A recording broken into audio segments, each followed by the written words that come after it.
Alright, so I have the the clay already wedged and pushed onto the wheel. I've got my helper here. I'm going to get some water on my hands, on my palms, and I'm going to lean into the clay, pushing down.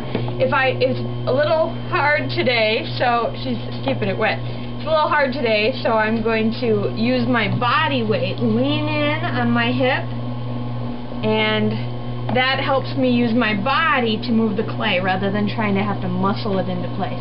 When I get up here to the top, I'm going to use the top of my thumb to push into that clay so it comes to a point. Now I've got some unevenness down here at the bottom, so I'll continue to cone that up.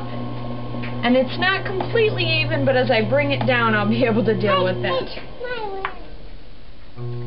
I'm going to use my rib to cut away a little bit of this clay at the bottom, but some of it I'll be able to take care of.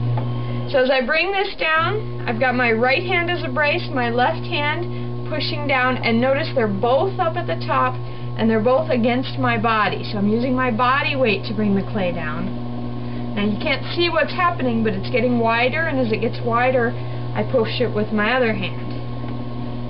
I continue to come down, and my right hand starts to do more of the work. As it gets down low here, my right hand has to push in against that side, and that's going to take away some of that wobble that was left over. The top just needs to stay centered. The bottom is the part we're fixing there. So I want to start a bowl with a shape that is wider, a little bit wider than it is tall. But a taller bowl, you want a taller piece. A wider bowl, you want to bring it down just a little bit more. And having a helper like this is fine because it adds a little water, although we're getting a little too wet here. Alright? So now I'm going to drill the hole. Notice how my finger started to spin a little bit? I just moved it out a little bit and let up pressure. I want my hole to be in the center. I definitely don't want to be trying to chase it around. And having yourself braced and having yourself free from distractions is always helpful. I'm compressing that a little. I'll add some water.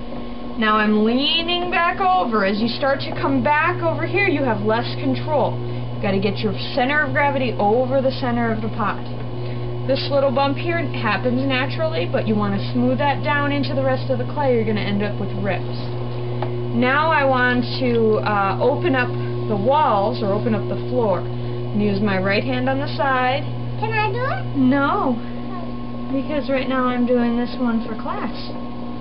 So I open up that wall. I don't want my right hand to move at all. I'm going to compress this rim.